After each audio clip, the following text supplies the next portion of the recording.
Hello and welcome to the Orca Pod, the apex predators of Australian Survivor LRG podcasting. I am CK and we are here. One Well may have finished, but our coverage has not. We are in the post-season coverage segment of Backyard Survivor One Well. We have a lot of fantastic content covering the season.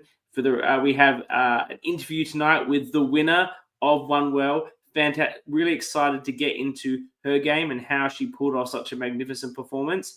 We'll also have the fallen angel of the season. I think no one would deny Jacob. Rooted out twice, but still deep in our hearts, well, mine anyway, because it was my best chance of winning the draft. So he was always very dear to me. But we'll be talking with Jacob as well. Next week, we will have Zoe and Jess and Megan talking about their games. Then the show everyone wants to see, the Tea Party, and in a couple of weeks after that, we'll finish out our coverage with our interview with production. And, of course, the most important thing we could possibly do in the entire coverage, the crowning of the Orca. I will be assembling the Congress of the Orcas shortly to make that determination. Mark thinks he's got it in the bag. We'll have to wait and see because it is a democracy, not a dictatorship. So with all that said, we're keen to get into the show. Let me bring in my regular co-hosts. Firstly, Dani, welcome. Hi, I'm so excited to do real live interviews for the first time this season, especially starting with Miss Haley. You weren't allowed before, now you're allowed. We weren't allowed. I don't like these rules. I understand them. I don't like them. Yes, well, you could have been spoiled like I was. Everyone could have been spoiled. Just so people know, Kyle requested that I do the interviews beforehand because he was worried some of the cast may spoil me. I was spoiled. I was spoiled on Mark's boot, unfortunately, a number of weeks out by a particular cast member who I will not name. But it wasn't deliberate. They just made an error, and it's good they made the error in a recorded interview with me and not on a live that would have ruined it for everyone. So that's fine. But live interviews now, and welcome in our other guest, our host Jules. Welcome. Do you just refer to me as a guest? Yeah, I'm just rambling. You guys just have your own little conversation. I'm just here vibing with my winner pick, who was the winner. Called it. Well done. Yeah, I'm going to hop on that. Sure. We're never going to get sick of that. Now, you know something that dawned on me while we're organising this? I wasn't certain, but I knew that Haley had been staying up quite late just from some comments she made in the comments while we're doing our coverage. And something I think she might have said at one point had me thinking that maybe she lives in New Zealand, but I wasn't sure. But now she's confirmed that. That's why we started a little bit earlier tonight to make it easier on her. This is 2 Kiwi winners in Australian LRGs back to back. Hey, the Kiwis. We love it. It's our friends across the ditch. Canberra. And now Haley has won Backyard. Big way to go. So, if you don't take home the W, it's probably a waste of time now if you're coming from over there. But congratulations to our Kiwi friends with the success. And now, without further ado, I'm going to bring in the winner of Backyard Survivor. I'm going to remember myself here. Backyard Survivor, One Well. Hopefully she's wearing that coveted buff. We'll have to see. Let's all welcome Haley. Kia ora, everybody. This is. The most important question we have for you, Haley, is before they pulled that cup out of the bag at Final Tribal Council, did you even know it existed? The buff? Yes. Did you know there was a winner's buff? Yeah. They said that at the start of the game, the buff and $1,000. Yeah. Maybe I missed that. Was that in the coverage? I think it was at the very episode 1, I think. Okay. That's on me. It looked amazing. Well done. Congratulations on your victory. So well deserved. Yeah, it was definitely a huge experience, and because I've only done online orgs, I really thought I'd give the LRG a go, and yeah, it was nothing that I thought would it was so professional, like we were mic'd up and you had a million cameras everywhere, so you it was an amazing experience again. How many orgs had you played before you took the opportunity to play this game? So I'd played, oh my gosh, I should have thought about this, but I played Outcast twice. So Okay. I played, I think, season 1 and then season 3, I think the returnee season. And I'd also played, oh man, I don't know why I can't remember this bloody name, but it's been a while, 2020. Oh, It's all anyway, right. I played with Kath in them, yeah. Was there? Oh, you played with Kat. You knew Kat. Yeah, I knew Kat Ooh. and Was that- Casper and Sal. I knew all of them because I'd played with them. Oh, Online Survivor, OSM. I'd played OSM.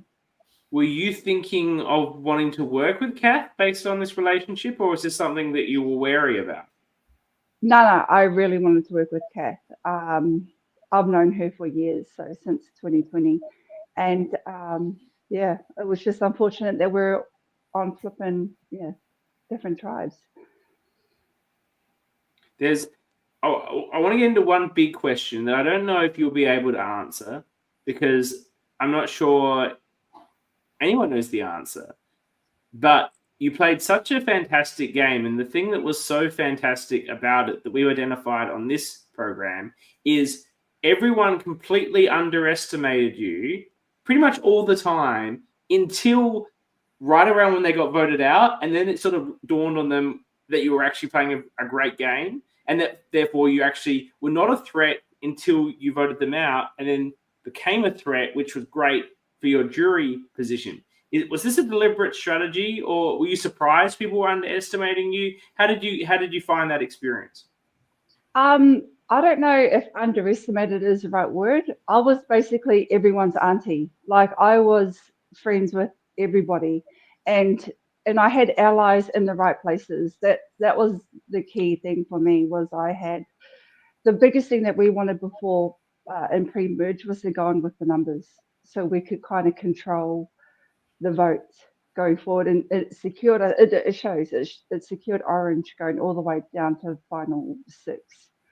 So yeah, that basically was it. But having those extra connections like with Takan and Zoe and things like that, but I didn't really have to. I was quite fortunate. It was actually, it's hard to explain, but I felt like the Survivor gods were smiling on me that whole game, because it felt like everything just worked. I don't know how to explain it.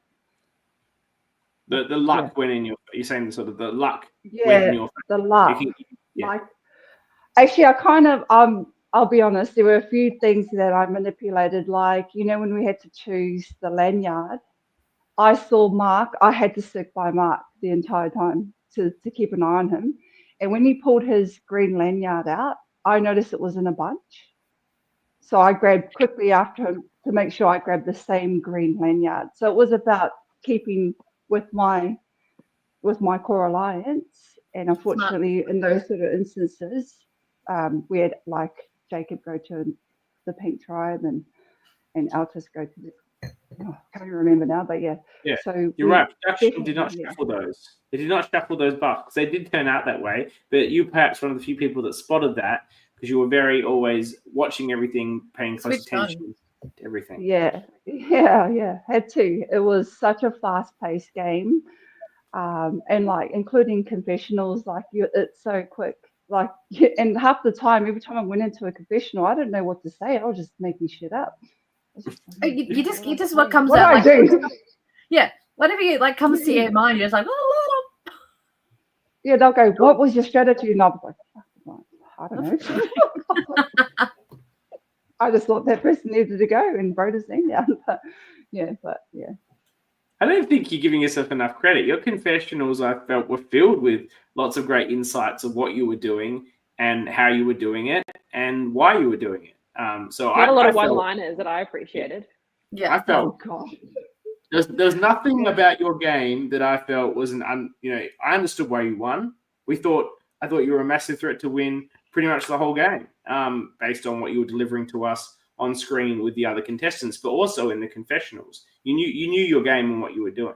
I think you're the sort of person that maybe likes to, sell yourself down, doesn't like to pop yourself up, but you won and you deserve to win because you were a strong player. I definitely knew I had to keep my threat level low, and I was very fortunate to have a massive shield like Mark, who just scared the shit out of everyone. So I was just like, "Yo, he's got all the heat," and yeah, Big Daddy Mark. it was Big Daddy Mark. I think what you also did well was, and maybe this is you as a person, or maybe this is something you're applying in the game. I think in these things, you're better off listening than talking. And a lot of people struggle with that because a lot of people have to talk. I would struggle with that. I love talking. But I think you're always better off hanging back, listening, processing, and then saying something that's worth listening to. And I think you did that a lot. Is that just you in everyday life, or is that something you glad to do in the game? I think people tend to forget that they actually need to listen and not try and, hijack the conversation. And I just listened. And a lot of the times, what people talked about and names that they would pull out, I was already aligned. So it's kind of like, it was kind of like a protective thing as well. Like, just letting them have their say, oh, yeah, I reckon, blah, blah, blah. And I'm sitting there going, yeah. But the whole time I'm thinking, yeah, you guys pull the trigger. I'm happy to go with it. So yeah. Did that answer your question? Yeah, I'm waiting for the girls to say something. You go. No, I completely agree with you. And then so you're a Pisces, right? Yeah, I'm a Pisces. Yeah, so I've got that that's a very empathy. typical one. And just because I have to talk about astrology, that's the very typical water sign thing to do, is to sit back, have a look. What's everybody doing? What are you talking about? I'm a Pisces. What is the logic? Yeah, you But have the other thing things. too- I need to see your chart. Yeah, his chart's really interesting. When he was last in Sydney, we ran through it. It's a very interesting chart. Anywho, I'm a bit of a psychic sponge, so I can feel when things are sort of changing, like emotionally, or where something's gonna, like, there's something different. There's a different plan over here. So it was kind of just watching and waiting, but fully knowing that I had a good plan going forward. Like, we already had strong votes on a certain person. If they made a move, it didn't matter. So yeah, but it was, when I watch it back, I'm like, shit, did I really have that much control? Because these guys, if they had done like certain moves, I reckon it would have completely changed the game. is there any world in which you worked with Tara? Oh man, do you guys know Tara? Like, she is just a beast. And I know it sounds stupid. Like, okay, I've said this multiple times, and I knew her outside the game, but I was the only one that didn't tell her I knew her. I just kept that straight. Like, I did not tell her until the final tribal council that I knew her. And as soon as I saw her when we were seconded, I was just like, sequestered. I was like, holy shit! Like, fuck, she's like, and I don't know if anyone else knew.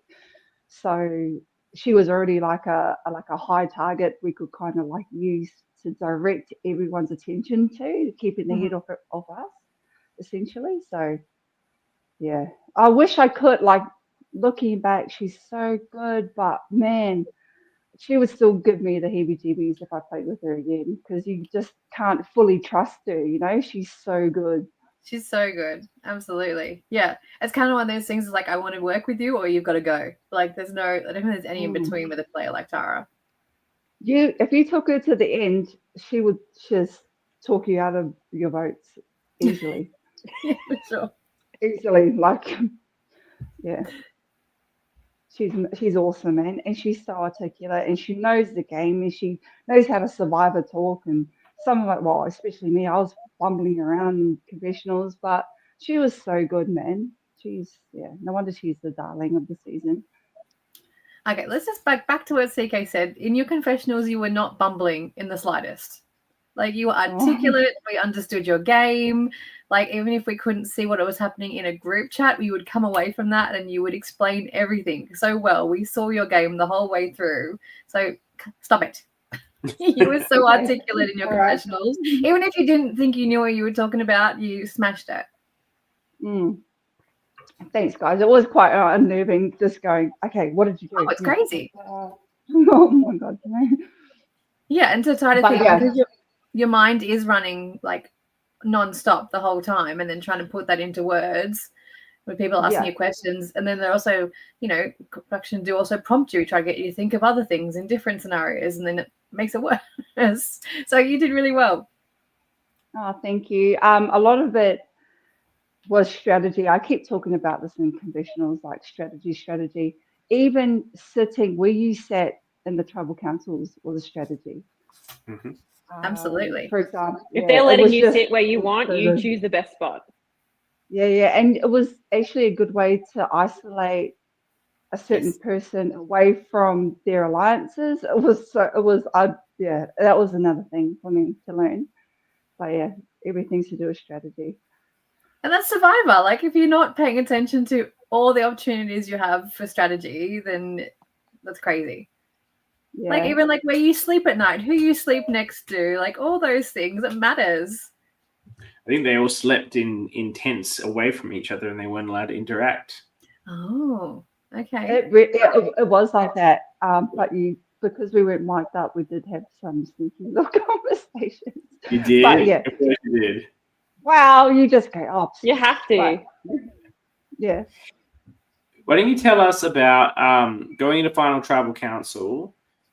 Did you think that you were going to win? Did you think there were people you needed to convince? How was your read before the Tribal Council started in terms of your likelihood of success? So my entire Final Tribal Council sort of plan was to eliminate the players that had the most likable characters on the jury. Mm-hmm. So that was like the likes of Jacob, Jess, Zoe, all the way down. And I love Megan. I love her too. It's like we went through the entire journey together, but I was so confident I could beat her that was just a simple choice. Like, it was a simple option for me. And I felt like we manipulated and I love Zoe as well. Like, I felt like, because we went hard on Zoe to vote her number one ally off. That was huge. That was such a huge move. I actually thought we were going to go to fire or whatever, because I was absolutely certain that Megan and Jess were going to write my name down. Like, I was absolutely certain. I really had to pull on my strings with Megan to not write my name down. I was happy to go to fire, but yeah, it was that tribal council that sort of sealed Jess's fate, unfortunately. Couldn't believe I pulled that out my head. You talked a lot about that. The Jess story, the Zoe story, their underdog story. It can't be beat. We've got to stick together. Is that something, did you think that if worst came to worst, you would have stood a chance against a Jess or a Zoe, or did you believe straightforward that you probably would lose to them as well?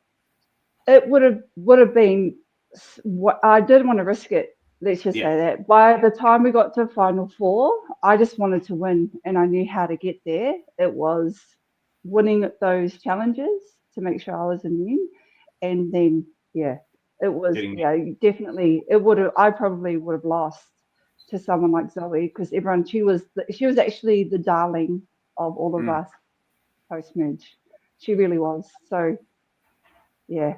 And I hated it. I already knew what my plan was before winning that last challenge. I already knew, and I hated that. Yeah. Have you played that out in the group chat? Have you played out what that would have looked like if it was you or Zoe or you or Jess? I think there's so many what ifs. Like, we have all discussed the what ifs, man, and they run rampant in your mind. Yeah, and we can't. Yeah, it's hard to say. Like, I can say, in my own opinion, I probably would have lost to Zoe if I'd taken her to the Final Tribal Council, 100%. Yeah, right. Well, then you made the right call. Oh yeah, for sure. Like, yeah. Yeah, I think that's okay. No, I was just saying, because like I know with like my Sydney group chat, we like, especially once the season came out and you got to see everybody else's confessionals and what their thought process was and those sorts of things. We literally like every possible scenario we drilled down into what would have happened in that. Like, if this person had won immunity, this is what we would have done in that scenario. Like, every possible chance. I was just curious if that had happened with your guys. Mark is a classic example of that. Like, he had so many options Yeah. that could have changed the entire game. Yeah. And he's been vocal about that since the game had ended that night. So Not Mark. we, There's no way Mark is He's a- vocal. What are you talking about? he's an orca, man. He's 100% an orca. He hasn't And won yeah, yet. Isn't one yet? nah, He has orca he energy. could be the That's what we can say orca. right now. He is. And I remember just having like a 30-minute conversation about if I'd have done this, if I'd have done that. And he's not wrong. Like the game would have been completely different. Yeah. Did you? We talked about your final tribal council last week and how you did a great job of continuing what you did in the game. Less is more, listening and then making strong statements, clear about what you achieved. And you often would one up Megan in what she said, particularly around the Jacob vote and getting your permission. We wanted to take a lot of restraint to not necessarily one up her, but to also put out your weight loss and health journey when she talked about her own. Did you know that you had shared similar stories in that regard when she mentioned that? No, not until after the game. I looked at her and I was like, what the hell? Like, it was so funny afterwards when she came out with that. But there was a strategy in that final tribal council. So I was in a debating team when I was 13, when I was in year 10. So I knew that I needed her to go first. I needed Megan to go first so I could build an argument against her speech. And that was all I needed to do to kind of, I know, I felt so shit. I felt so ratchet when I had, because I was fighting for, because her final tribal speech was epic. Like it was very gold. Good. Yeah. Like I was sitting there going, I'm going to vote for her. Like I said that actually to start my speech. I was like, shit, I'm going to vote for you. But then I had to change it. I had to flip it. And you don't see this, but I basically told everyone on the jury how they were voted out. I just had to do something different to finding idols and advantages and grabbing people and having this great social game. And it felt, and you guys didn't see this, but I could see the look on the jury's faces. They were not happy. And it came across like I was quite arrogant. And I was like, oh, I realized I might have done the wrong thing. Yeah, so, yeah. But obviously hadn't, because all of them but one voted for you. So you obviously did the right thing. They liked what you said. Oh, yeah, it was a bit vicious. And that's not my personality either. Like I'm a Pisces, like I'm quite a softie. But I knew I had to pull some I had to pull something heavy out just to beat Megan. Because she was. But we didn't see it. We didn't see this part. Is that what you're saying? It wasn't in the show. I think. Well, I felt like I was a bit mean, and I'm not a mean person. I don't think anything I saw in the final trip was mean. But are you saying there was something that we did wasn't aired that was perhaps a bit more mean? Oh, So I think you were confident. I think you just owned your game and you feel like that was mean. And that's what you need to do in a final tribal. You have to own your game. Otherwise, you don't get the votes. That's the whole point. Yeah. It's a weird thing to do. But in that moment, you're like, I deserve this. Give me the win. Yeah. And I just went hard. Yeah. Your strategy was absolutely right. And I like what you're saying, that you came in thinking that you were going to win. You felt confident against Megan. Yeah. Megan starts out with a really strong speech. That worries you a bit. And so then you make sure that you use your debating skills to basically pick apart any arguments that she made. And you didn't just do it right then. You did it progressively on various questions. You used sort of each question to perhaps disarm something or rebut something that Megan had said throughout her tribal council. So what I actually felt like is Megan started out, like you come in at the top, and then Megan's really up here basically from giving a great speech. And then like as the tribal council went on, you sort of continued up. Like everything you said was better than the last thing you said, and it just kept building upon itself to basically being, in my opinion, not really a question. If I was there based on the facts that I was given, I would have been voting for you too, based on what I saw. I just saw Nels. Oh yeah. You know what? When Tara said I played a bloody, what's that guy's name? Rob. Boston Rob. Rob. straight up, I didn't know who the hell she was talking about. I was sitting there going, what? Who? Like, who am I? Who's Boston Rob? And I said that once she finished that question, I was like, who? And made everyone laugh, but everyone looked at me like I was a weirdo. And I pretended like, no, I know who it is, but really I didn't because everyone thought I was a weirdo. Yeah. Well, tell us about that. Who's playing Orgs who doesn't know who Boston Rob is? Yeah. You know, like. Well, can I just say, I love Survivor. I'll admit that I've only watched US season 2 when old mate went into the Australian Outback. And then I just got back into the Australian Survivor when it started up from season 2. So Yeah, okay. I felt way out of my comfort zone with all these like super fans in the LRG. And I just had to pretend like, oh yeah. No. Far out. Do you know who he is now? Yeah. I know who he is now. I had to Google him afterwards. I was like, You've become a super fan since. Now, one move we talked about of yours in quite some detail. We went back and forth about, what was the strategy here, what was the move, what was the intent, and that was the split tribal, where you told Kate, I'm going to get this wrong, Kate, that she was safe, she's all good, and then you told Mark that we're going to be voting for Jess, and then you used the extra vote, and you 2 votes on Kate, and you basically leave everyone out in the dark and you make the decision, including right before you do that to Kate, you tell her you're with her, it's all good. What was the plan on that particular vote? Man, I really wanted to work with Kate. I really did, because I could see that she was like amiable, like she was malleable. Like we could probably work with her more so than Jess, or like, But then when you looked at the numbers and you looked at the pink, because those pinkies, they were really tight and they kept pulling in the greenies. And so for us to sort of still be dominant, I know people think that's boring gameplay, but we all want to win. So I just saw the numbers. I go, you know what? The more we take out the pink tribe, that's how I just saw it in the end. I was like, no, we can't risk taking Kate. I would have easily voted for Jess, like how we wanted to in that tribal council. But then I looked at my alliance with Megan and I knew how close she was with Jess. I didn't want to burn that relationship with Megs as well. So it's kind of like it's like chess. You got to look at a couple of moves ahead.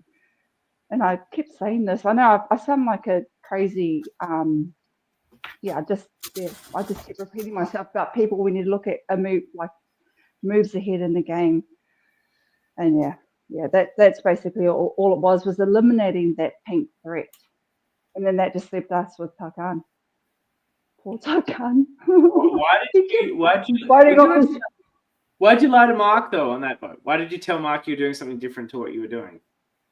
I don't know if I lied to him. I thought we were both aware that I was going to vote for Kate, but I don't know. I can't remember anymore. So he was voting for Jess, and he knew you were voting for Kate. Maybe. I thought he did, but now that I watched it back in his interview, I was like, oh, maybe he didn't. I don't know. and why did you tell Kate, like literally 2 minutes before you were about to write her name down twice, that you were with her? Let's go, you and me. Like, that's not a great way to send a jury to the jury. Because I still needed her to be on my side, and if she doesn't know, she's going to be none the wiser until the next person goes there, and then it might. And then the next person was Mark, so of course he's gonna like hopefully talk me up in the jury. So it was kind of like you're pulling the trigger, but you don't want them to see it. You know what I mean? You were hoping she would not think that you voted for her. She was hoping that maybe that I was on her side. Maybe Mark did the 2K votes. Yeah. It's like a silent assassin. That's what. Whereas Mark would have got there, as you said, and just told them everything that happened. So like he did. He bloody did. That's why I was like, oh. Yeah. But I think having someone like that on the jury is beneficial. You want someone who's going to get there and talk about how great your game was and the parts they didn't see. You need an advocate because there's a lot of Advocates, people. There's a lot of them just sitting around talking about who should win, and if no one's advocating for you, then that's you know they're already walking into tribal with a sort of a thought in their head that you're not the winner. So I think I'm not saying you owe anything to Mark, but I think there's parts of your success that Mark was a factor in, obviously in and out of the game. Yeah. So that's why I was very mindful of not burning those bridges, because I was thinking of the jury essentially the whole time post merge. And when Tara asked me, didn't you burn that bridge with me? I went, yeah, but I didn't have a bridge in the first place. You know what I mean? Like I never had a bridge with Tara to burn. So yeah, if that makes sense. Yeah, that's what I kind of thought when she asked that question. I was like, well, it's not like you guys really had a working relationship anyway. Yeah. You were kind of gunning for each other. That's why I was like, yeah, I did. Because I didn't have a bridge. There's no bridge. We never built the bridge. I can't burn it. Yeah, but you lit the materials. Any materials that were there for building bridges, you would lit them up from the minute you stepped on. Yeah. That Jacob vote, if I'd have voted any other way but Jess, it would have nullified that idol. That's why I had to vote the way I voted for Jess without burning Jacob. Because if I'd have voted Zoe, like it would have just been Jacob and Zoe. Like it just would have been messy. Yeah. This is an interesting question from Megan. Is it time to stop jury discussions? She's annoyed at us. She doesn't want us talking about the jury anymore and her loss. I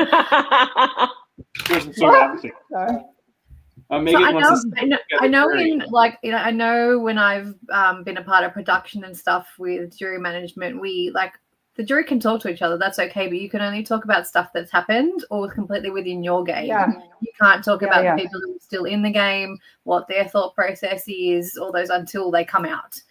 So I don't. Was that the same sort of rules for you guys? I mean, not that you were on the jury, but was that the similar sort of thing? You'll have to ask on the jury. I'm pretty sure that doesn't know it. We'll ask Jacob that. Yeah, that's how not that you know, but I'm just curious. We can ask Jacob. What are you saying you can't talk about? No, jury, you can talk about anything. You can. I'm pretty sure you can talk about say Jules is still in the game and you're still in the game, CK, and I was your alliance. I can talk about my decisions with you guys, but I can't talk about the way that you're thinking, what's happened with, or the way Jules is thinking. Like until you come out, that's your game to tell. I can only talk about my own. Tell everyone what I think they're thinking. Yeah, if I went to Ponderosa, I would be telling all the tea. Or if I really wanted someone to win, I would be probably projecting a lot of the crap on everyone else and keeping my mate. Oh, for sure. Yeah. Mm. A lot of people, that are big players, once they're out of the game, they want to influence the outcome because absolutely. They are. Mm. If I can't win, I want my bestie to win. Yeah, that's right. And oh man, that Jacob vote, I was like, fuck, I'm not pulling the trigger on that bloody move, but I'm happy to go along so it doesn't burn my bridge with Jacob. You were masterful with that because it worked so well and it worked in your favorite final tribal. But it's particularly the sort of thing that can backfire because, you revealed the truth at final tribal and you told Jacob, yeah, I knew it was happening and I just let it happen. He can then, he hasn't been stewing on it since he got voted out. So I guess that's the benefit. But there's a risk that he gets annoyed about it when you tell him at final tribal council. I think that's probably a risk of all your final tribal council answers. They potentially could have annoyed people as you gave them, but you just stood behind them. And I just took ownership of it. And with Jacob, I knew we were super close, as you can tell by the edit. But in the edit as well, I was actually super close to Megan. Jacob, and especially Mark. And we didn't get too much loving, Mark and I, and Megan and I, till about episode 6 or 7. So it was kind of like, they don't see how strong we were together. It just showed Jacob and I. So I wasn't too worried about Jacob. And he knew Megan was the instigator of that move.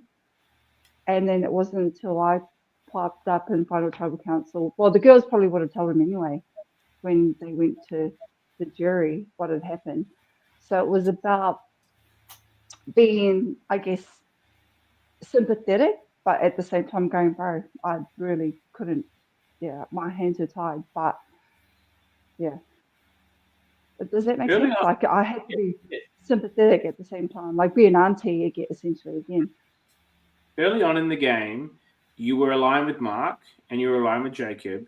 And then as the boondoggers, as you called yourselves, were sitting around doing nothing, you and Jacob start thinking about maybe you should like bring Altus in and get rid of Mark. Was that just idle minds playing? Do you think that that's something you might have been looking to do, or were you always locked in with Mark and you were just sort of entertaining Jacob about those sort of discussions? Oh man, as much as Mark was my shield, I was protecting him too. So I was entertaining that thought, but at the same time, I couldn't take it too far because that would have I would have become the next target if Mark wasn't there. So I tried to just protect him as much as I could. And there are so many moments where it's just Megan, myself, and Jacob having chats, and they were gunning for him from post-merge, like from the start, from coach's vote. And I was just like, no, like trying to spin it like we need the numbers, we need the numbers, we need Mark's advantages, we need them. So he just scared everyone into bloody submission on Mark. He was so good. So when the time came to vote him out, what led to that decision for you? I couldn't. That was probably the one vote I had no control of. Every other vote, I felt like I was in control and I could sort of and understand and knew where the vote was going. I knew where that vote was going, but I couldn't sway my two mates. Otherwise, if I had voted any other way but Mark, it would have been me next, 100%. And it was about preservation. Yeah, at that point you had to give. There was nothing else to do. There was nothing I could do. It was they all wanted Mark, and if it wasn't him, it was going to be me.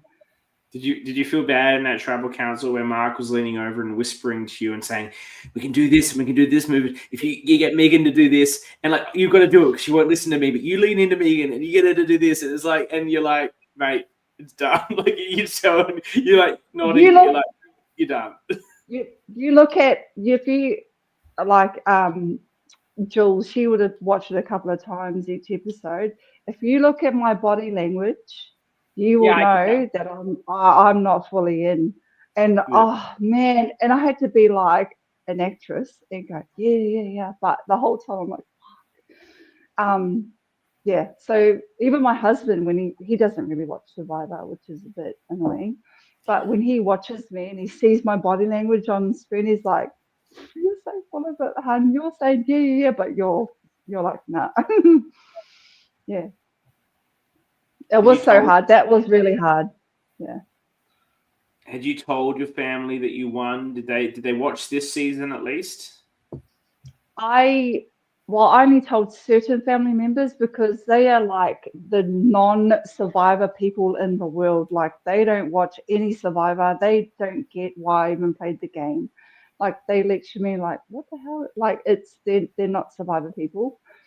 And I told them what had happened during the game, and I was quite animated nearly 2 years ago. But I remained super tight-lipped to everyone else. Yeah, so it was pretty cool to watch it. Yeah. Yeah, how excited was your family then to see you win? Your family and friends. Oh yeah, they were really happy, but not surprised because I think Jules would understand being a controller, like a train controller, you have to be in so much control. Like you have to multitask. You have to I was in that game. I had to watch every single person and their interactions. And it was, they're not surprised at all, my family. I won't lie, the train controller thing was one of the reasons I picked you for the winner. I'm like, I know what goes into that. I couldn't do it. I just drive the train. But you've got to be spinning a million different plates. So I knew if you can do that, you can do Survivor. Yeah, I loved it in that sense that I got to sort of be in the driver's seat without being a huge threat, so to You were speak. backseat driving, I think, a little bit. Yeah, yeah. Puppet I master. like that. Yeah. Oh, yeah. She doesn't like it, but she'll take it. I try to be. I'm a humble person, like naturally. So it's kind of like I hate. Yeah. We can tell. We can tell you're humble. You're not talking yourself up. But that, and you can tell in the game as well. But what I think you did really well in the game is you overcame that humility when you needed to, which isn't easy to do if you are a humble person. And I think you did that very effectively. Knowing when to put yourself up there in the lights when it needed to be. But I can tell now that you don't like talking about how good you were, even though you were very good. Oh, yeah. That's a Pisces trait, I think. Again, I'm a I Pisces. don't know. Thing. Wait, Yeah, which, no. whereabouts are you on the Pisces chart there, CK? Because there are different types of Pisceans. Ask Danny. I don't know. Are you March? Are you March? Yeah, March. Oh, there you go. You're the arsehole He's closer Pisces. to an Aries in the chart. Yeah, that's I was right. going to say, You're you've got a lot more Aries in you than Pisces. No. Yeah, I was going to say. I'm like the 6th of March. It's like in the middle. Mm. I'm not cusp. I'm in the middle. Yeah. No, I didn't say you're a cusp. I just say, yeah. You have, what is your big three, Hayley? You're a Pisces and what else? What's that? Sorry? Your big three. My big So three? What do you Yeah, mean? so you do you know your rising and your I think moon she as knows. well, or no? No, not really. Danny, you have to do your chart sometime. Yeah. Yeah, Danny, do my chart, please. I know I'm a Okay, so- Pisces. I know my Chinese horoscope's the pig, which is, again, a That fortunate tracks. sign. Yeah. Mm. We'll make that yeah. a future Orca show, Danny. You can just do people's charts live. Yeah, on just there. run people's Oh my charts. God, That's she would love that. I would have so much fun doing that. Yeah, send me your place and your time of birth and your date, and I'll work it up for you. I can totally tell you now, but my husband is Gemini, would you believe it? And him and I are twin flames. It's crazy. But yeah, he's a Gemini. Mm. Do you guys have any final questions for Hayley that is not related to astrology? I wanted to ask about the challenges because you were very, very physical in a lot of these challenges. Did you know coming in that you were going to be somewhat of a challenge beast? Yeah, I pride myself in being a athletic person, so I was so keen. That was the whole reason why I wanted to do the LRG. It's because I watched Survivor. I'm not like a super Survivor fan, and I've always loved the physical challenges because I'm like, I can do that. I can do all these challenges, and so to have that opportunity in Backyard Survivor was like massive. So I knew, and I'm quite tried strong. Like I'm a loyal team, and I'm a team player in general. Like I play netball, rugby, whatever. So it was beneficial to, that I wanted to be an asset to my tribe. Yeah. So yeah, definitely. Yeah, I knew I was going to do all right in the physical challenges. And what incredible challenges you were given! Like that was standout this year. Yeah. Awesome. Seriously, I love you catching all the beanbags from the slingshot. That was awesome. Yeah. When we discussed that challenge, I was like, "Oi, I play netball and rugby. I'll just catch." And yes, so I was just like, "Nah, I got it." And they were like, "Yeah, okay, cool." And you smashed it. Well done. Yeah, it was so good. Loved it. I mean, and the most important question that we always end with: did you have fun? Of course she did. She won. Oh. Absolutely. I was winning. I have to represent Max here. Someone's got to ask Max this question from every season. Did you have fun? Yeah, definitely had fun. And you know what? The cast, we're all super, super close. And CK, when you had your people's, what is it? The people's choice. Champion. We just knew we were going to Perth for a drink up because I was just like, oh, this guy. People's champion, yeah. Oh, yeah, the people's champion. Fantastic. Right. Almost great outcome. I know, it was this close. Are you going to fly to Perth for that? That'd be a big commitment. I can't know. I'm actually seriously thinking about that. But before I leave, I just wanted to let you know that I've been selected to attend an international LRG, which is they get all the winners from all the LRGs around the world. Winners at war. We better, yeah, it's like that, and it's it's the Durant Survivor Durant. Have you guys heard of that? Yeah. So they're in. Are you allowed to tell people that you're on this? Yeah, I am. Yeah, I am. Because it's so exciting. Yeah, so and it's in Oklahoma in May, and it's a 6-day game. 6-day game. Wow. Amazing. Oh my God, Hayley. So I'm going to represent Backyard Survivor. It's incredible. So, wow. That's amazing. Yeah, so it's going to be cool. That's good representation. And all my family who don't even watch Survivor are fully supporting me, and they want to do raffles and fundraising. I'm like, yeah. Absolutely. We do some fundraising. Give us the details. When you get your fundraiser up and running, we'll post it on our socials. Sweet. And hey, the bloody prize money is crazy. It's in US dollars, by the way. It's wicked. Wow. That's amazing. Congratulations on that. It's so well deserved. I wonder if anyone else from Australia is going to be. I know. I'm like Sam Green. What are you doing in May? Well, hopefully you go there. The Kiwis. You win the cash. Yeah, maybe Bethany will be there. Kiwi Alliance. Maybe you go there. You win the cash, and then you can come to Perth in October. That's a great story. 100% King. Right. Thank you so much for coming on, Hayley. You were so brilliant on the show and such a deserving winner of such a great season. So congratulations again. Thank you. Appreciate you having me. Oh, anytime. So now we're turning to our second interview of the episode. Sorry if you hear my cat. He's not happy to be locked in. Now, this player, I was all in with Jacob the entire season because I felt of my drafted players. You know, I made some early mistakes with the draft, Tommy. And so I had to rely quite heavily on the later picks like Mark and like Jacob, and then try to pretend that was my plan all along. And he was, I think, in such a strong position for the whole game. And I think he definitely is the fallen angel, the person that probably would have won if he got to the end, but just couldn't get that far. I have to say, he's sitting backstage right now, and my love and admiration for him has dipped slightly, just as it did for Takan, because I'm devastated to see that he's cut his luscious locks off. I'll be bringing him in the moment. I think he looks great. Look, I'm into the long hair now. This is like my thing. I like the long hair, guys. Let's bring him in. Let's welcome the absolute angel of the season, Jacob. Welcome. I love it. Hey guys, how are you? Fantastic. Can you hear us? Can you hear us? Can you hear me? Yes. So, oh, whoa, fireworks all happening. Wow. How you going, guys? Thanks for having me. No, we're great to be here. You were such a strong player in the game. You got blindsided, I felt, at Final Five. Did you feel that had that not happened, you were on a pathway to success, or did you feel like it was going to be a tough time for you there? So I kind of knew the writing was on the wall when Mark got voted out.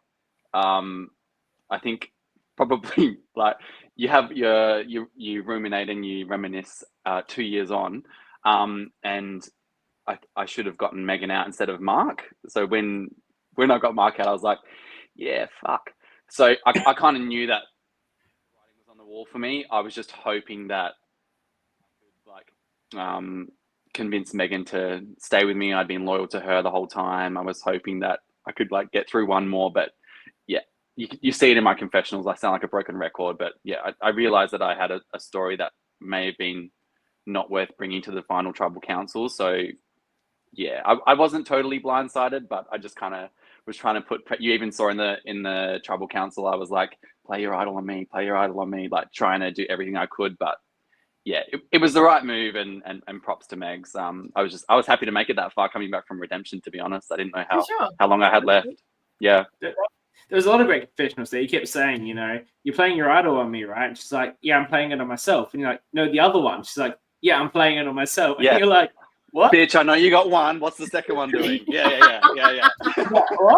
You're just like, not answering your question. Like, yeah, I think there was more times that happened than the edit even shows as well. And she's looking at me like, yeah, I've got two. I'm like, play it on me, but so what? No, I'm playing it on me. Like, you're not deflecting, Megs. Come on, yeah. She could have put a Caitlin and played both of them on herself. Yeah, yeah, that would have been good. Why not? She's like, yeah, they're both going on me. You talked about going to redemption and then coming back. It always felt like you weren't even gone. Like, did it feel like that to you in the game because you're so in and out so quick? Not real. I mean, the whole thing feels quick because it's obviously condensed down with the editing and everything. But like every challenge to every tribal is moving so quickly. You've got like 15, 20-minute strat chat after your challenge to the tribal. And then after you get eliminated, it's like, okay, come over here, do a little confessional, and then come and wait at redemption. So I don't know, maybe it was a couple of hours tops from when I'm right back in the game. It was kind of blink of an eye and I'm back in. Yeah. So I didn't miss too much, but it's hard to have like a scope of how much time's passed and what's transpired in that time that's passed as well. So you don't really know for sure what you've missed out on, if that makes sense. And Altus was so close to beating you. He was so effective immediately. Thank God he was drugged up and illiterate. It was so good. I was like, watching his interview back, I'm like, thank God he was cooked. That really worked out in my favor because I'm sure if he was like actually coherent, we were both goners. The edit does not do justice how quickly he was putting those blocks up. Yeah. Like he was powering through it. The board wasn't wobbling at all. Yeah, that was hectic because especially I was like seeing the spelling errors and I'm like, okay, you just need to keep focusing on your board. Like, yeah, it's so much concentration with those balancing challenges as well. They're the worst. That was nearly the end of my story there. Yeah. And what a different game it would have been if Altus gets back in at that point. Right? Yeah. Such a different game. I don't know. I feel he just gets booted right away after coach or before him. I know, but then we don't have Jacob's story arc toward the end. Is what I mean? Like Jacob's suddenly not in there. It becomes there's so many more different moves to make. Maybe we finally get a conclusion to the epic Mark versus Altus battle that we never saw. Yeah, that's true. Yeah. I don't know, like Altus, even though he obviously was not 100%, like I think in the edit it does show that like he still has a charm about him, and I was growing quite close to him and we were connecting really well. No, I'm pretty sure they put it in the edit. Like he felt really comfortable with me in the tribe, and I kind of mentioned to Haley, like, what about if we bring Altus in as like a 3 as a backup? And yeah, he's a really nice guy. So like I was getting along with him really well. And when I knew who like the character that Mark was for the season, I was like, oh shit, like I've got a shield here. Someone's really valuable for the alliance, or like I felt that Altus could be a loyal team player. So yeah. Going back to that tribe where you did get voted out, that was a pretty hectic one for you. Probably your most hectic one. You don't have a vote. The Green Girls have all the power. Tara's there doing everything she can to convince them to boot you. Were you surprised that you ended up going there, or was that? Did you feel like Tara had convinced them enough? Your lack of vote was enough. What was the thinking? Oh my God, this strat chat segment was like total roller coaster because the way the parchment was written, and look, I'm not a big Survivor super fan or anything like that, so I was really going off how the parchments were written and everything, and it said at the next tribal, and I didn't realize that inferred the next tribal that I attend, so I just assumed it was the next tribal that occurred in the game for everyone. So in my mind, I'm like, yep, I've got to vote. This is easy. Tara's out. But Tara, the little bitch, she was like, let's just run that after she knows that potentially it's her going. She's like, let's just double check with production. And I mean, thank God she did, because I just would have been caught out anyway. Yeah. But she was able to use, I mean, she's iconic. She's iconic. There's no other way to describe Tara. Like, I love her. Yep. Yeah. I want her out. I really am denied working with her. But yeah, that strat chat segment, it was probably 30 seconds before the siren goes from when you got to go to tribal that they come back and confirm, yeah, you don't have a vote. So I'm like, great. So I've had all these chats with people and it's kind of null and void. So I think it just made sense for them to get rid of me in that moment. I don't know, like maybe Tara got to have one more chat with them before we went up. Like, yeah, I felt like I just saying never wanted to vote Jacob out, generally wanted to vote with him, so Valley, but he had no vote and second freedom voting. Yes. Yeah. You still voted me though, didn't you? No, I'm joking. But that's what's so bizarre. What Jess says there, I think it explains what they still could have put me through though with my no vote. So yeah, they could have. But they voted you out. You come back in, and then, like, despite the fact they aligned with Tara on that vote, they just cast Tara away. And like, Jacob, we're here with you now. Like, it merged. Yeah. Like, they were not interested in Tara. They just liched right back onto you. Did you find that odd, considering they had all the power and they chose to vote you out? Fuck yeah, that was so random. Because, like, again, you know, like I wasn't gone for that long, right, in the grand scheme of things, but I mean, they've just like surely solidified some sort of connection on a vote in voting me out together, right? So, I'm coming back in, and you know that great lie that I thubbed again. I'm not good at lying, clearly. Fucking hell. So we go back to the tribe, and then I'm like, yeah, I've got some work to do here. And then I was like, oh no, we're going straight to the meal, the merge meal. But yeah, I was surprised, to be honest. Especially because I feel like Tara had put in such good work in getting them to go with her on that vote. I thought surely that merits carrying forward, working together with her. But it would have for me. But yeah, if you had a vote, do you think you would have teamed up with Tara and her extra vote to take out one of the green girls? Oh, that would have been delicious, wouldn't it? I really did want to work with Tara, but my biggest obstacle was that my closest ally did not want to work with her and was very vocal about that. So I was quite torn because it would really be me risking potentially my whole alliance to flip early to work with the icon eye roller. Yeah, I don't think I was willing to risk that at that point. Sure. If I'm being honest, entertainment wise, looking back, would have been great, but like in that moment, you're kind of playing the numbers game that early on. Yeah. And Haley was my number one, so I would have loved to see Haley's revenge arc here, because I said it when you were voted out. I was like, Haley comes on a rampage here, surely, and then you come back, so it's like, oh, well, that's done. Yeah, I would have loved to see like Haley just bypass Mark and be like, fuck everybody. Yeah. It was cute seeing that she was like upset, and then like when I walked back into it was nice that she was there when I came back into the game too. That was cool. Cute. Yeah. So let's talk a bit about that relationship with Haley. Okay. Like it seemed from the edit that it was like from the one world, that was when you two like built that connection. Is that how it was for you? Yeah. So after the puzzle, the very first challenge where we were grabbing the puzzle pieces and I forgot to establish any social connections with anyone and just went for puzzle pieces. Great start. We were like split off and having these chats all kind of like in this long row in front of all the cameras. And I saw she was wearing a Blues sport jersey. And I was like, dang, she's a sports player. She'll probably be a team player. So I just had chats with her, got a good vibe, and then I was like, yeah, I think she'd be a good person to get as like an alliance. I think I suggested really early on, like, hey, look, let's work together. I'll watch your back, you watch mine. Let's keep it on the down low. It was so it was pretty early on that because you're clutching at any straw you can for establishing some sort of connection with anyone early on, and we didn't know how long we were going to be in this one tribe for, so. Yeah, I saw it was thanks to the Blues jersey she was wearing. I was like, yep, that's a team player, surely. Smart, I like that. Yeah, well read. And there you go. thankfully, No to anyone else playing. No, go. Yeah. Like, thankfully, the whole me wanting to play how close we were on the down low worked really well because Orca Mark played up publicly how close he was with Hayley, and it was just mwah. Like, love Mark for that.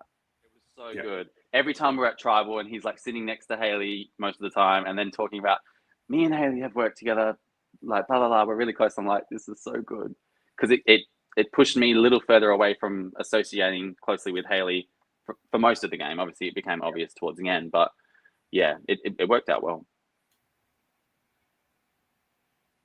You were particularly good at the challenges. You obviously won your way back in. I think you won a few immunities as well. Did you know that you'd be good at challenges, Survivor challenges, or was that a surprise?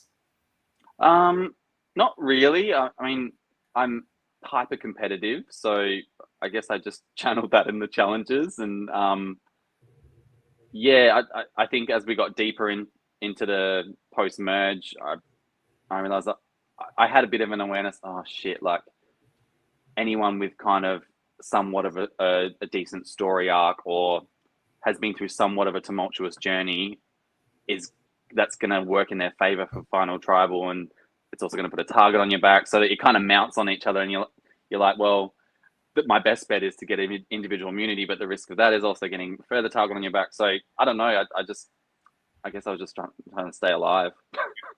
Though not enough to listen to Megan when she told you to put an extra. I didn't hear her.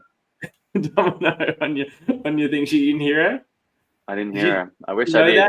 I literally was holding that stack for 2 minutes. I remember the countdown started. Yeah, and I just didn't move, and I zoned out. Did she tell you about that after the fact, or is it something you only saw on the watch back? I'm pretty sure she mentioned after. She's like, I told you to do one more. I was like, I didn't want to risk it. Like, you saw like the layout. If I turned around, it would have dropped probably. Yeah. So, yeah, it ended up only being millimeters anyway. But love Zoe. So I was like, Megan knew. I knew, and Megan knew. I'm like, you needed one more. Yeah.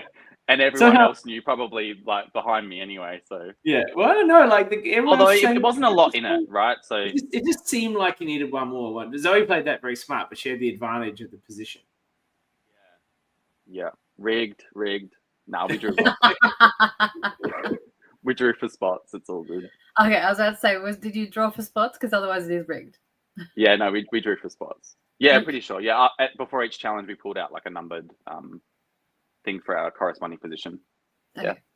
So you said that you're not a Survivor super fan. What is the reason that you applied to be on Backyard? How did you know about Backyard? What was your reason for getting into this?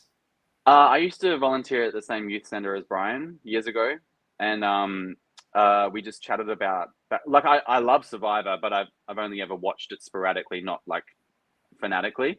And I think back then he had two guys talk Survivor podcast or something along those lines. Yeah. And listens to that, and we chatted about that, and then he's like, oh, we'll be doing I think it was coming like season 1 or season 2 around that time. And I was like, oh, I can't right now, but I was going to be on season 4, but I knew too many people on the cast, so they put me aside for season 5. Okay, great. Yeah. You just knew too many people through Brian and through Kyle. Yeah. And like I knew Josh and Sal on the cast. That was it. On every other season, I've known one person at least, so this was the first season where I didn't know anyone. Oh, okay, cool. And so a fair party fell. And it's been, 5 years, 6 years in the making to get you on there after. Yeah. That's amazing. Yeah. And it's been awesome seeing the evolution. When we saw the finished product of this, it's like mind blowing. The cast and the crew in the background. I mean, like, I can't sing their praises enough. It's like a mammoth effort, and they're all volunteering their time, so yeah, big shout out to all the crew involved.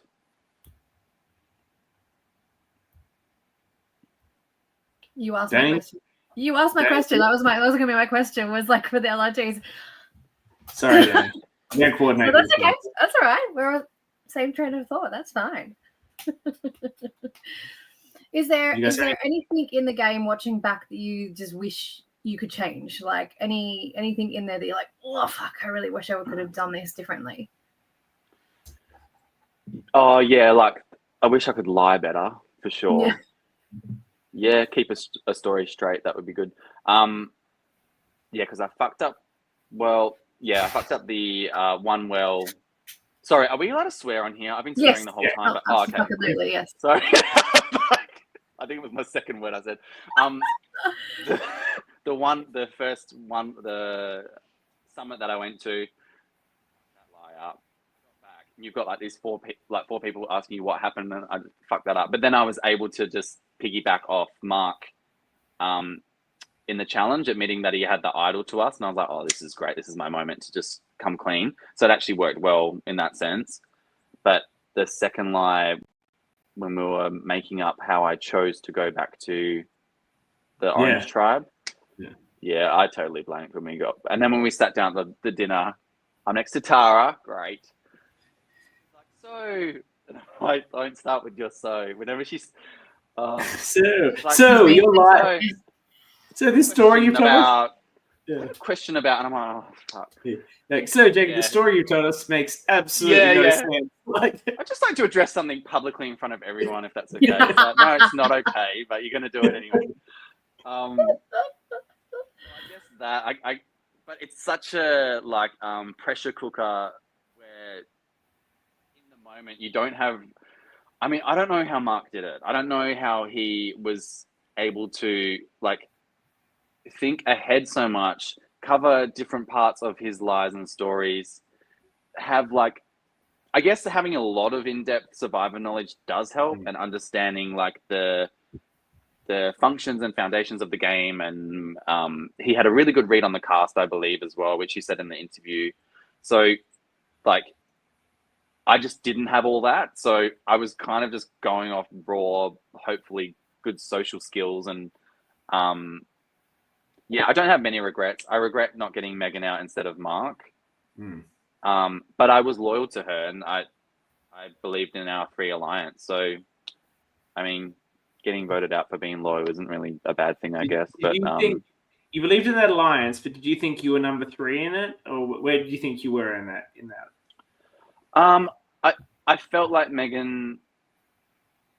In my eyes, I felt like Megan was the number 3 out of us, but I did feel really close with Megan as well. So, I don't know. You can never know for sure.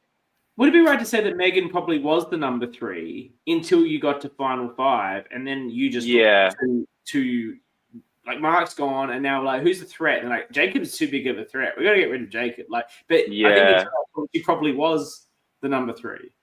Yeah, and as you say, losing Mark early was probably the worst outcome. You really needed Mark. If you had a final 3 with Mark in it, no one's taking Mark to the end, even though we have discussed that he might not have got the votes that people might not respect his game the way they respected Haley's game if they're a bit bitter. But I think that's the thing. I think you had the right read, but Megan just got the jump on you first. Yeah, for sure. I'm just gonna put a light on because I realize I'm under candlelight here. It's a look. It's a look.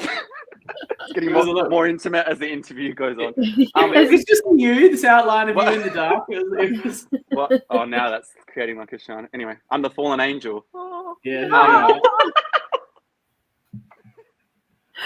What I was gonna say though is you see me have a one-on-one with Mark prior to his when he gets voted out, of me wanting to take him to the Final Trouble Council.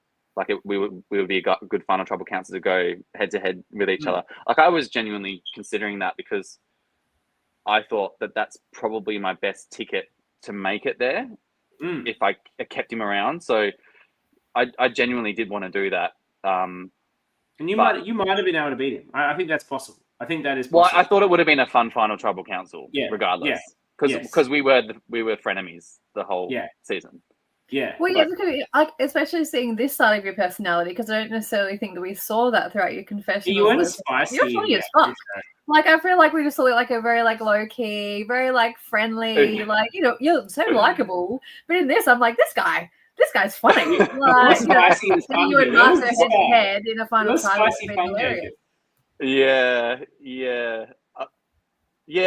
I had a couple of funny moments, but I was talking a lot of shit constantly. Love it.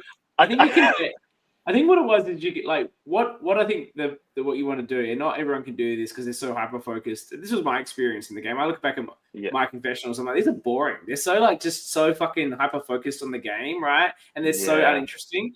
But I'm like, why wasn't I being like the person I am here in the confessionals? Like that's where you can be yourself and just have fun. But it's hard to think about that, I think, when you're in the game. And so your confessionals just end up being this sort of super serious, like I'm doing this is the move, blah blah blah. Yeah, and I guess we can comment on all of like production and stuff, but like in the confessionals, the people asking the questions, they had lists of questions with prompts of like topics that they want covered. So like even if you want to pour your personality into it, you've still got to answer these majority of the time, not all the time, but you've got to answer these questions because they want to be able to create clear story progression and stuff like that. But I mean, I have plenty of like little eye roll moments and trying to break the fourth wall and little like, if Mark crumbles, cool, so what, you know, like little comments like that. But I guess from an editing perspective, it's hard to get all of those little tidbits in. Especially when they're editing all of Mark's tidbits, so you know, you have something to do. When you've got that unofficial orca really hogging up all my camera time. It's not great. Loves to chew the scenery. Oh, doesn't he? I want to ask a bit about Mark. So what I don't ask about it. It's about me. This is my interview. I want to know what was it about Mark that made you... He's had his 15, 20 minutes. Fuck him. No, I want to know about you. What made you not trust him? Because I can understand being scared of him from a threat perspective. No, but he seemed, from what we were seeing, he seemed very loyal to you guys. And you were just like, nah, can't trust him as far as I can throw him. What made you not trust him?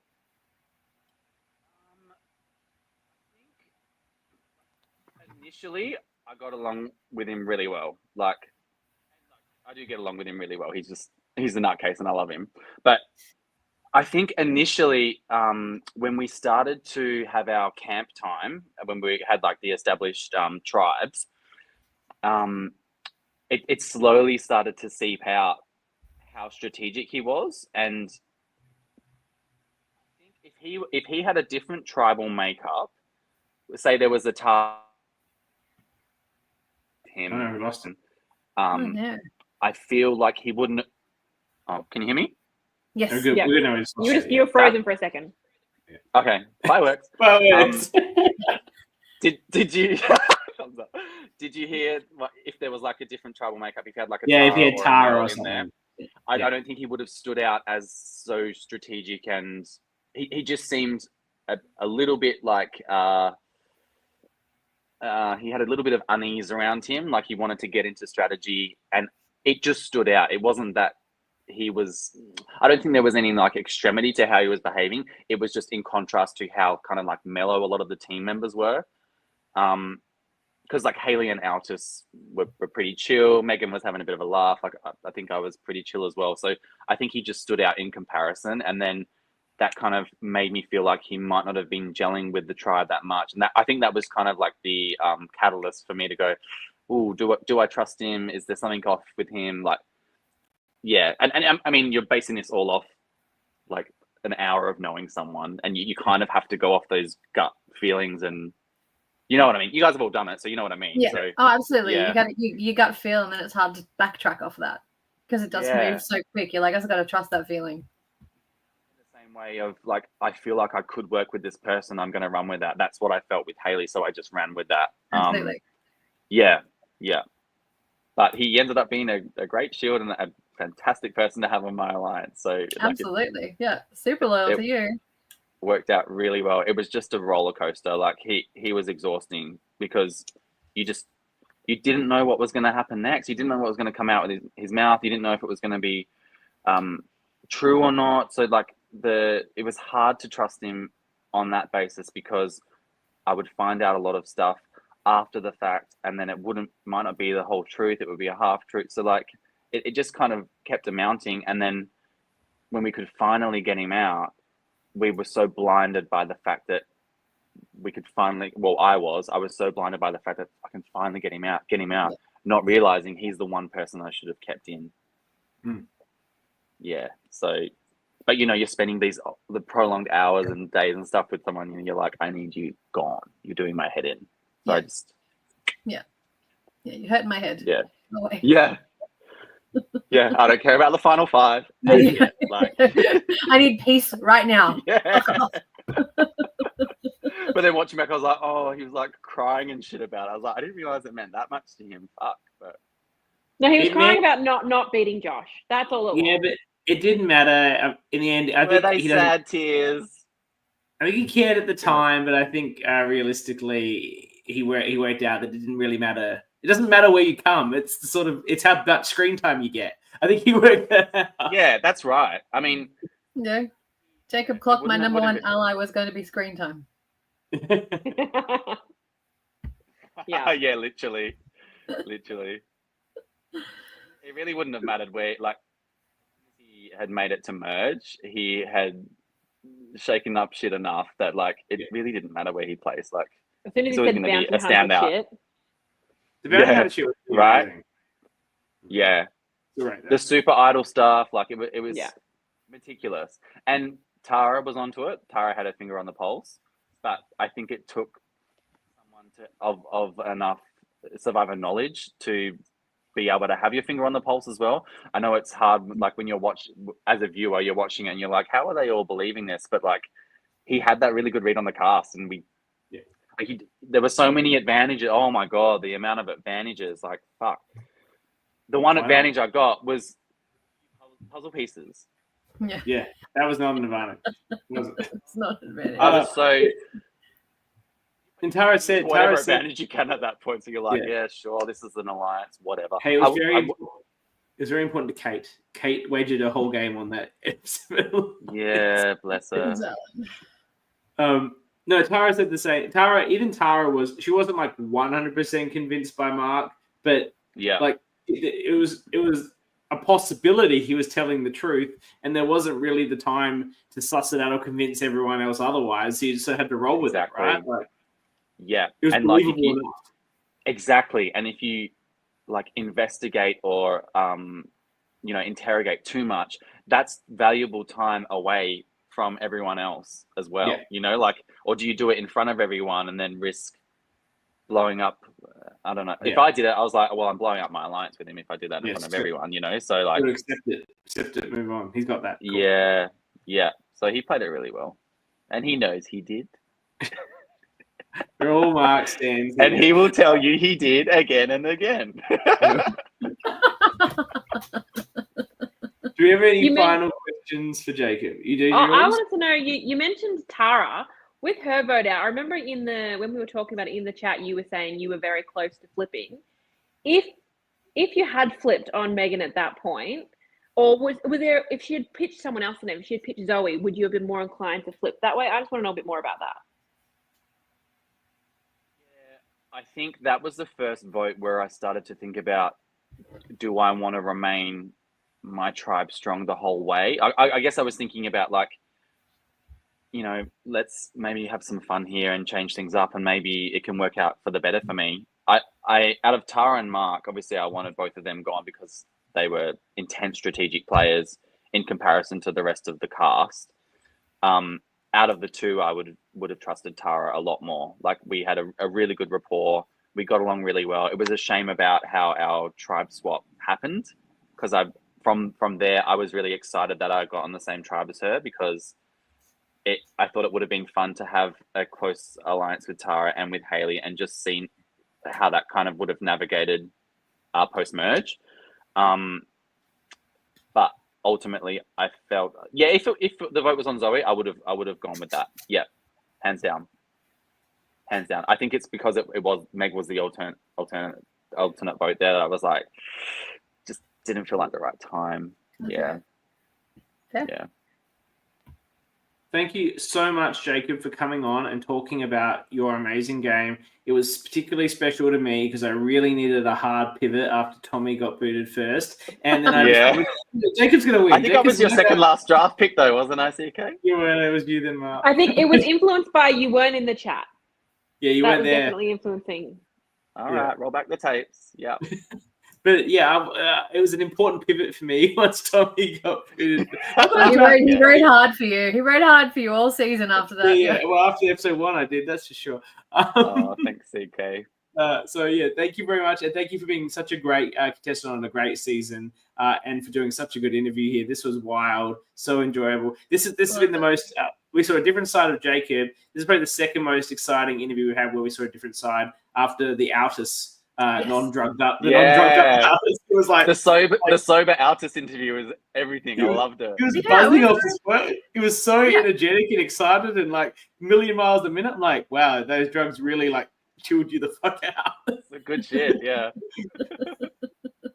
Thanks, Jacob. So much, guys, and like I just want to say thanks. I actually saw Kyle the other day, and we were chatting about the Orca Pod, and we're just saying like how grateful we are that he was so grateful that there's a whole community that are following along, and like for you guys to do your detailed analysis and your takes every week, like it really adds a lot of depth to the community. And yeah, I know I can speak on behalf of the whole cast when I say like we're so grateful. It's added to the whole experience for us. So yeah, we're really grateful for all the hard work you guys have done. Really appreciate it. Thank you so much, Jacob. Well, we enjoy it too. So we love it. As I say, I've said many times when people thank us, we would literally talk into a void if we could. Like, frankly, we're just happy to hear the sound of our own voice and look at ourselves. I'm well aware you would. Yeah. It's a fucking Orca Pod. Come on. Like, Exactly. yeah. It's good that people enjoy it. That's for sure. Right. Thanks, mate. Appreciate it. All right, so that was Jacob and Haley. They were both amazing. Oh, he's run off. Try and get him back for the after show, Haley.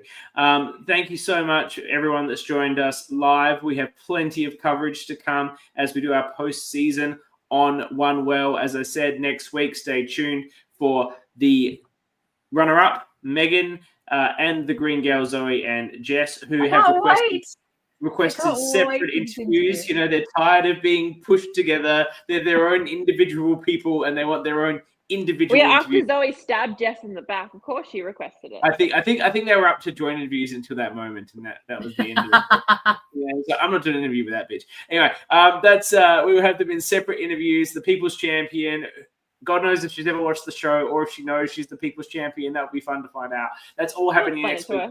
Then we have the tea party with Annabelle. Maybe she's watched the show by now. I don't know, but she'll be tuning in and asking all the hot tea questions. Maybe we need to expand the tea party to include Jacob as well after that interview. I think you absolutely do. Expand it up a bit, I think. And then the most important moment in the entire hours of podcasting we've done, the crowning of the Orca, will be occurring at the end of the month, followed by a chat with production. And then for anyone that wants to keep on watching us after we finish Backyard One Well, we will be going back to the rank down. For those of you that just started listening to us, because this was your season, prior to this, we reviewed the 11 existing seasons that existed when we started the countdown. The community ranked them, and we have been going 11-1. Before Canberra and this came out, we were up to number 3. So we'll be starting number 3, the bronze medalist, which is Backyard 4, very soon after this in April. But in between that, we have our 100th episode special. 100 episodes in a bit over 2 years. I think that's very, very special achievement for the three of us. And that's a lot of hours of us talking to a screen. And it'll be a special episode with a special game. And we're not going to reveal too much, but I guarantee you, if you have played in an LRG, you will hear your name and you will see your face. And that's all that you care about. We all know that. You want to know that you'll be in it, and you will be. So everybody will be on the pod. Right. Everybody that's ever existed in this entire community will be on the pod. So first week of April, tune in for our special 100th episode. Thank you to everyone that chatted here live. Thank you to everyone that always comes on and chats live. Thank you, Dani, and thank you, Jules. Thank you. And thank you, of course, to Haley and Jacob, who were great on the season and even more fantastic here. We will see you next week. Until then, while I find the media, and until then, we shall dance.